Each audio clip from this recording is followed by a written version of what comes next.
What's in a name and how far does it go in addressing issues of critical importance? Now, the federal government has officially published in its Gazette the declaration of 2 bandit groups operating in the Northwest and other related organizations as terrorists. Now, this development is following a ruling from the Federal High Court in Abuja, November 2021, ordering the federal government to declare activities of Yan Bindiga and Yan Tada bandit groups as acts of terrorism. Meanwhile, President Muhammadu Buhari has restated his opposition to state governments having their own police system, saying state police is not an option. Mr. Yusuf, let me start with you, Dada. You know, when we analyze this situation, when you talk about the federal government, declaring these bandits as terrorists, one would say it's a little bit too late, is it not? I am not really excited that they were given a nomenclatural change. I mean, if they have been animals, if bandits have been behaving like animals, naming them terrorists does not change anything to me. They are still animals. They have always been animals. Maybe we are now recognizing them as the animals that they truly are. Well, it's actually an ex parte order of the court that federal government has followed.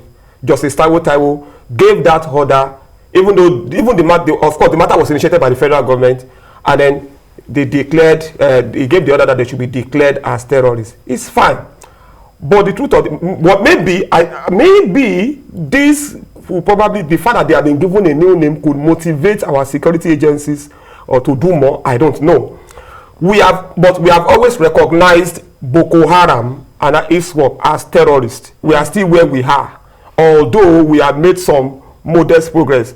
I don't know how naming of terrorist groups, bandits group as terrorists, will automatically make us to start gaining upper hand. I don't know how effective that will be. What we want is, whether you call them terrorists, call them whatever you like, call them terrorists, criminals, outlaws, insurgents, whatever it is you want to call them. What we want is that there should be an end to banditry, especially in the Northwest and North Central. So many lives have been lost. So many people have lost their loved ones. There have been losses that people cannot recover in their lifetime. The psychological trauma of people there are people who escape or who were released, either through through after payment of ransom. That some of them will have to deal with. Some of them will even need to consult psychologists or psychiatrists, to get rid of their problems. What about people who have lost their properties? What about parents who have lost their children? What about homes? Homes that have been destroyed. Those are the issues for me. Whether you call them terrorists or bandits, it's not my business, it's not my problem. I know that BK has always insisted that grammatically that a terrorist is somebody who does his thing has an ideology, a WAP ideology. While a bandit is someone who just does his thing without any ideology. Well, now they have been declared terrorists. If this is going to serve as an impetus for the security operatives to do more, fine, that's for them. All we care about is let there be an end to banditry. This is 2022. We want the narrative to change. We want the narrative to change. But let me tell you something. What I've always said here is that the business of kidnapping is a thriving one. No businessman gives up a thriving business. It does not make sense. If I'm running a business and I'm making lots of money, it does not make sense, for me to give it up. Now, they are criminals. They will not, many of them will not readily lay down their arms. Yes. These are beasts. They are not fit to live in civilization. They are not fit to live among us. Some of the, military, the chief of army staff said, kill them and bring their corpses home. I think that order stands. If they will not bend, let them burn. If they will not bow, let them break. That's what we want. Terrorists or bandits, we don't want them. End of story. Adekunle, where do you leave this? Because, you know, an end to banditry, according to what he says, is key if we are to talk about dealing with this issue holistically. Well, that's fine, but declaring bandits as I was one of those who have been calling on the government to declare them as, you know, terrorists. But merely declaring them as terrorists, we not end the war against insurgency.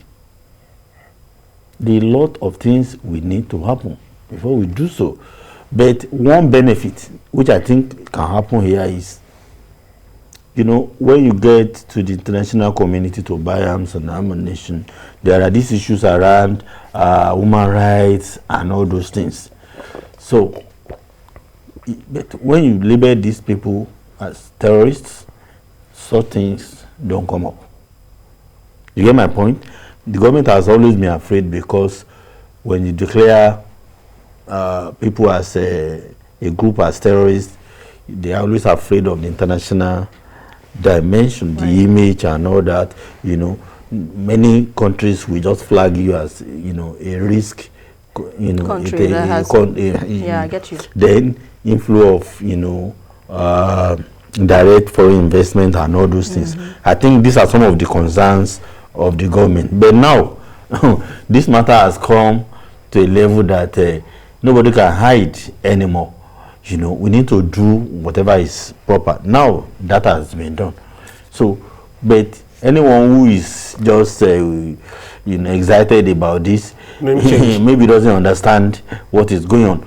Because this same government is the one that is often busy, you know, categorizing some people as repentant, you know, if you understand my point, and saying we are de-radicalizing, so in all of this, we need to come out straight. What do we really want? Do we want a country that is free from all this kind of criminality, or we just want to be deceiving ourselves? As far as I'm concerned, I'm here to see a clear picture of what we want. And talking about having a clear picture, you know, what can be done to change these narratives of bandits having a full swing in the north? Because that is the fear most Nigerians have down south. The government will do more. All the government has said has been doing its best. The best has never been good enough. This is not a new thing. This government made, you know, Boko Haram, you know, in about 2 or 3 states in the north. Now, something else has come in and so many things. And you know what? All over Nigeria, who is safe? Nobody can tell me he feels safe in Nigeria anymore. We have problem of banditry, kidnapping, you know, all sorts of things. You know, now the security agents are doing their best, but their best is not good enough. This administration is doing its best in the area of security, but it is bad enough. It is not even good at all. So whatever that needs to change, we change, should change if we want a change. If we continue this way, do you know what is happening in Niger State? You know what is happening, you know, Kaduna? You know what is happening even the president's home state, which is Kaduna.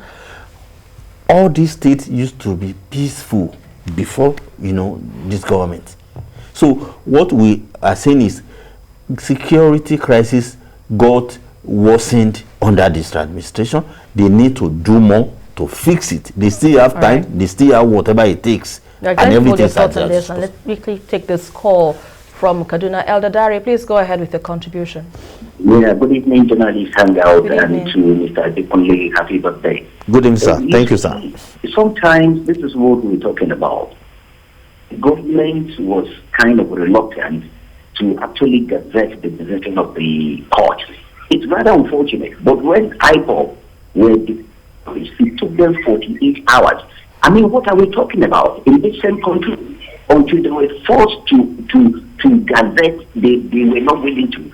You see, nothing changed, like you rightly said. But if the political will is there, these people are not beyond what our gallant men and women can actually deal with. So the government must be willing to do the needful so that we stop this carnage of killings and destruction of life and property over there in the north. The government must be willing. These people are not spirit.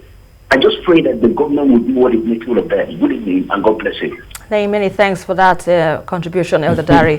Indeed, the government needs to be willing to do the needful. But Paul, what other strategies do you think needs to be adopted if we're to deal with this issue holistically so that we can put this behind us? There are so many things that can be done. We've called for continuous, coordinated attacks against bandits camps. We've had that, but it's not been done persistently, continuously. We've talked about the ability to gather intelligence gathering ability of the security operatives, the agencies, is still not there. Ability to win the confidence of the local population such that they can easily give intelligence. We've talked about even the military not going about with a proud mien. They have to be humble to gain the confidence of people. You know, this is Nigeria. You know what it is. They say police is your friend.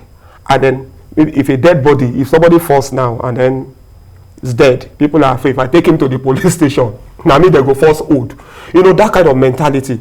We've talked about increasing the capacity of the military and the police to fight criminals.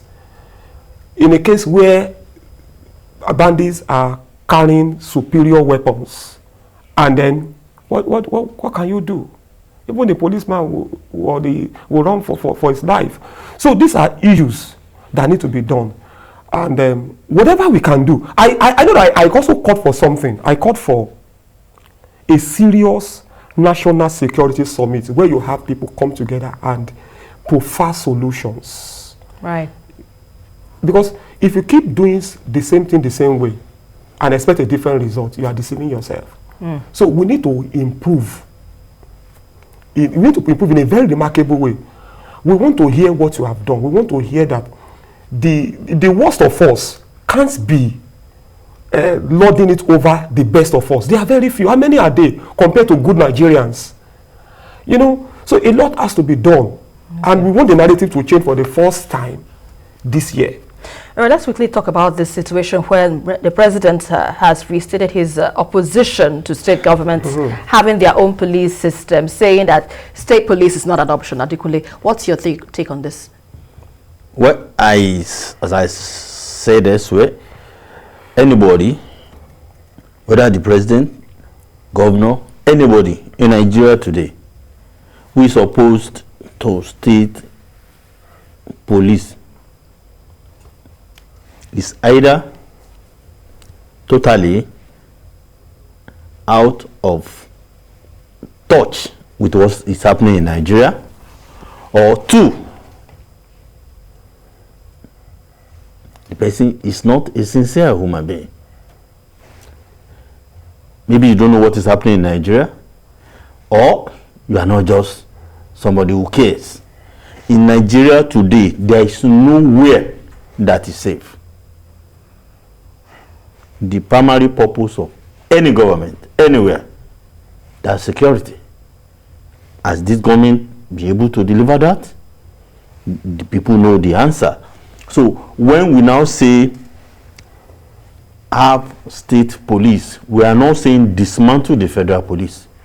We are saying let's have something to complement the work of the federal police. This federal police that the federal government is always, happy about, if not for the state governments today, maybe there won't be anything like the federal police, because the structures, the funding, the logistics, virtually everything, including allowances in some instances. If not for the state governments, I don't know what will have happened in Nigeria. I understand the sentiments of some people. We have some of the very worst set of human beings. Some among the governors, and I know for sure, we have governors under this administration who will go and demolish houses or properties of his political opponents because of just mere political disagreements and all that. We know we have such people because these are some of the fears. But the truth is, not everybody will be like that, and that there are other ways to checkmate such, human beings. You get what I'm saying? When we are practicing federalism, there is no way you can deploy me today to, let's say, Borno State. Assuming I'm a policeman, I will need some time to learn the language, learn the culture, learn to understand the terrain and all that. Whereas if you live within a community, it will be very difficult for you as a policeman to misbehave because they know your father, they know your mother, they know your people. Then you know many people around. I know the work this my colleague is doing. You understand me? I know the work you are doing, and we know the criminals among ourselves. If you want police to be the friend of the people in abroad like US, where police are the friend of the people, is because these are people who live within the community. You can understand my point. Right. So we need to do something to complement what we have. Anybody that is opposed to it, I will continue to say the person is probably out of touch or is not a sincere person. Right, Paul, final thoughts on this. You have less than 30 seconds. Oh, 30 seconds. So much to say, but I'll try and rush. When I read the logic of Mr. President for rejecting state police, I find it very, very flawed. With due respect to Mr. President, his logic is very risible. His logic is that the governors can lord it over, they can use the state police to serve their own ends. Even the president himself, the federal government has been known to disobey court orders. Do you know the court order that exactly should be released? Do you know how long it took for that to happen? So yes, there are men who are stronger, who think they are stronger than institutions. What we should do, like I said, is to set up mechanisms. Right. You can't check. You can't. We want to have a situation whereby if a court orders police to free suspects, you don't need to look at the face, the body language of a governor or an attorney general before you do it. You understand? That's what we should insist on. That's the mechanism set up. You can't say we are talking about terrorism. We're talking about banditry. You need state police, like you said. Look at this drama that happened at Magodo recently. You call a governor a chief security officer of the state. The police commissioner or the police officers in that place are not loyal to the IGP first. They won't even tell the governor of a state before they carry operations in the state. All right, and that's a fair place to leave it because of time, but we have to take a quick break. You're still on to Journalist Hangout. We have more discussions on this program. Stay with us after this.